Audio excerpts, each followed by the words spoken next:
Assalamualaikum warahmatullahi wabarakatuh. Halo teman-teman semuanya, bagaimana kabarnya hari ini? Semoga semuanya tetap dalam keadaan bahagia serta sehat walafiat. Sebelum kita memulai pembahasan pada pagi hari ini, izinkan saya untuk memperkenalkan diri terlebih dahulu.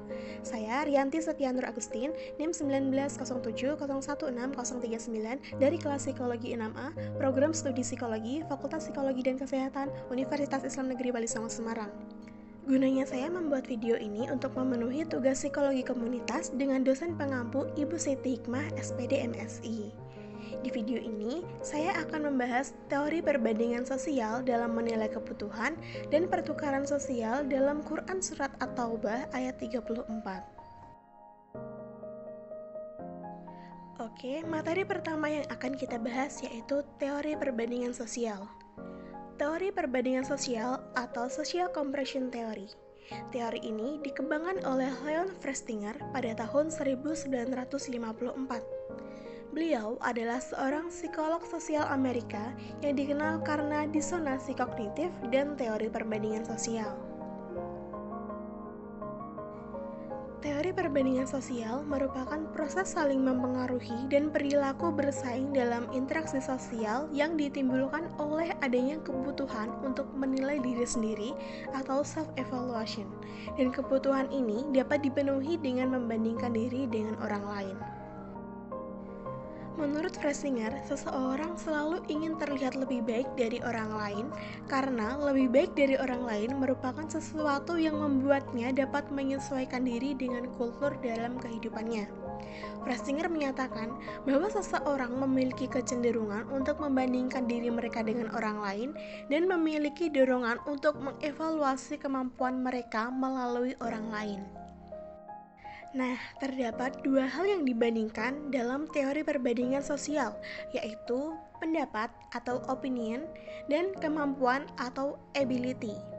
Contohnya, untuk yang pertama yaitu pendapat. Misal, A berbeda pendapat dengan B. Bisa saja A yang mengubah B atau sebaliknya. Perubahan pendapat lebih mudah terjadi daripada perubahan kemampuan. Yang kedua yaitu kemampuan. Dalam perbandingan kemampuan, terdapat dorongan searah menuju keadaan yang lebih baik atau kemampuan yang lebih tinggi. Misal A mampu mendapat nilai 100, B mendapat nilai 70, maka B merasa harus meningkatkan kemampuan agar dapat mendekati nilai si A. Selanjutnya ada tipe perbandingan. Menurut Festinger, teori perbandingan sosial ini dibedakan menjadi dua tipe. Yang pertama, upward social compression atau perbandingan sosial ke atas, yaitu ketika individu membandingkan dirinya dengan individu yang lain yang dipercaya lebih baik daripada dirinya. Festinger mengungkapkan perbandingan sosial ke atas meliputi membandingkan penampilan dengan yang lebih baik dan membandingkan bentuk tubuh dengan yang lebih baik. Pada intinya, upward compression merupakan perbandingan diri sendiri dengan individu yang lain yang dianggap lebih baik daripada dirinya. Perbandingan ini memiliki efek negatif seperti frustasi, kecemburuan, kekerasan, dan munculnya perasaan rendah diri. Hal tersebut akan muncul ketika individu merasa bahwa mereka kurang mampu mengendalikan peningkatan posisi mereka. Yang kedua yaitu downward social compression atau perbandingan ke bawah, yaitu ketika individu membandingkan dirinya dengan individu yang lain yang dipercaya lebih buruk daripada dirinya. Festinger mengungkapkan perbandingan sosial ke bawah meliputi antara lain membandingkan penampilannya yang lebih buruk dan membandingkan bentuk tubuhnya dengan yang lebih buruk. Pada intinya, downward compression membandingkan diri sendiri dengan individu yang lain yang dianggap lebih buruk daripada dirinya. Nah, terdapat motif atau tujuan perbandingan sosial menurut Festinger, antara lain 1. Pemahaman komunikasi. Jadi, orang juga sering membandingkan perasaan atau reaksinya dengan perasaan dan reaksi orang lain dalam situasi yang bisa menimbulkan perasaan senasib atau sepenanggungan. Yang kedua, evaluasi diri. Orang-orang tertarik khususnya pada perbandingan sosial untuk mengevaluasi diri mereka. Yang ketiga, perbaikan diri. Individu berjuang untuk melakukan perbaikan diri.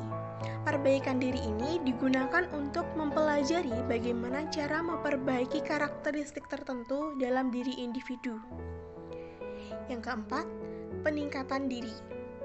Peningkatan diri muncul karena individu ingin melindungi harga diri mereka dan mempertahankan pandangan positif tentang diri ketika mereka berada dalam ancaman atau ketidakpastian.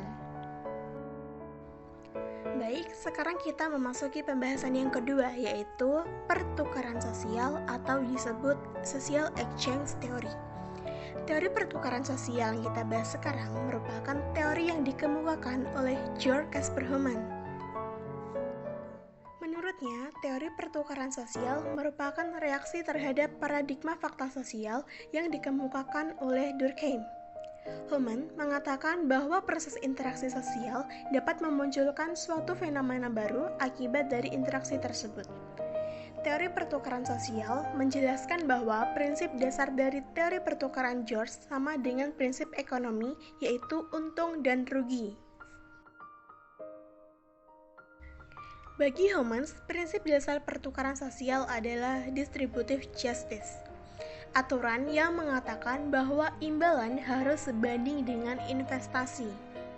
Misalnya, pola-pola perilaku di tempat kerja, percintaan, perkawinan, persahabatan hanya akan langgeng manakala kalau semua pihak yang terlibat merasa teruntungkan. Jadi, perilaku seseorang dimunculkan karena berdasarkan perhitungannya akan menguntungkan bagi dirinya. Demikian pula sebaliknya, jika merugikan, maka perilaku tersebut tidak ditampilkan. Berdasarkan teori ini, kita masuk ke dalam hubungan pertukaran dengan orang lain, karena daripadanya kita memperoleh imbalan. Dengan kata lain, hubungan pertukaran dengan orang lain akan menghasilkan imbalan bagi kita. Karena lingkungan kita umumnya terdiri atas orang-orang lain, maka kita dan orang-orang lain tersebut dipandang mempunyai perilaku yang saling mempengaruhi. Dalam hubungan tersebut, terdapat unsur imbalan atau reward, pengorbanan atau cost, dan keuntungan atau profit. Adapun proposisi yang mampu memberikan penjelasan tentang teori pertukaran sosial menurut George Heumann yaitu proposisi sukses, proposisi pendorong, proposisi nilai, proposisi kejemuan, proposisi persetujuan, dan proposisi rasionalitas.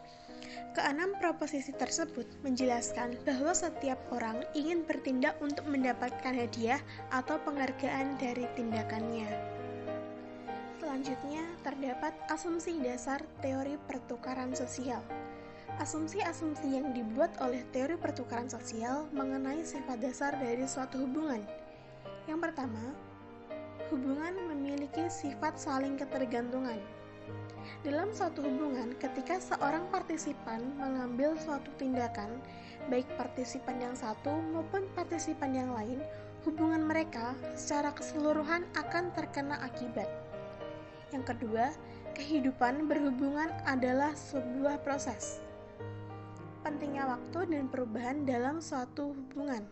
Secara khusus, waktu mempengaruhi pertukaran karena pengalaman-pengalaman masa lalu menuntun penilaian mengenai penghargaan dan pengorbanan, serta penilaian ini mempengaruhi pertukaran-pertukaran selanjutnya. Selanjutnya, pertukaran sosial berdasarkan Quran Surat At-Taubah ayat 34. Ayat tersebut berisikan, "Wahai orang-orang yang beriman, sesungguhnya banyak dari orang-orang alim dan rahib-rahib mereka benar-benar memakan harta orang dengan jalan yang batil, dan mereka menghalang-halangi manusia dari jalan Allah.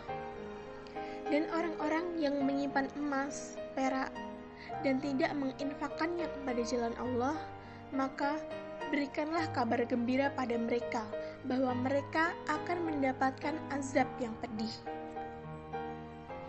Jadi pada intinya, barang siapa yang tidak menginfakkan hartanya, tidak menunaikan hak zakatnya, dan tidak membelanjakan hartanya sesuai dengan jalan Allah, padahal dia termasuk orang yang mampu, orang kaya, dan hanya menyimpan hartanya saja, maka Allah akan memberikan siksaan kepada mereka yang amat menyakitkan. Seperti yang telah dijelaskan dalam teori pertukaran sosial tadi, yang mana dalam hubungan pertukaran dengan orang lain akan menghasilkan imbalan. Lingkungan kita pada umumnya terdiri dari orang-orang lain, maka kita dan orang lain tersebut dipandang memiliki perilaku yang saling mempengaruhi. Dalam hubungan tersebut, unsur imbalan, pengorbanan, dan keuntungan. Jadi, dalam surat tersebut dikatakan bahwa Allah akan memberikan siksaan yang menyakitkan. Itu merupakan sebuah imbalan atau balasan dari apa yang telah ia lakukan dengan tidak menunaikan zakat dan tidak menginfakkan hartanya sesuai dengan jalan Allah. Namun sebaliknya, bila seseorang melakukan sebuah pengorbanan dengan mengamalkan hartanya, menunaikan zakat, maka dia akan mendapatkan sebuah imbalan dan keuntungan baik dari Allah maupun kebaikan dari lingkungan sekitarnya. Baik, sekian pemaparan materi dari saya. Mohon maaf apabila terdapat kekurangan dan kesalahan dalam materi yang telah saya sampaikan. Terima kasih untuk perhatiannya. Wassalamualaikum warahmatullahi wabarakatuh.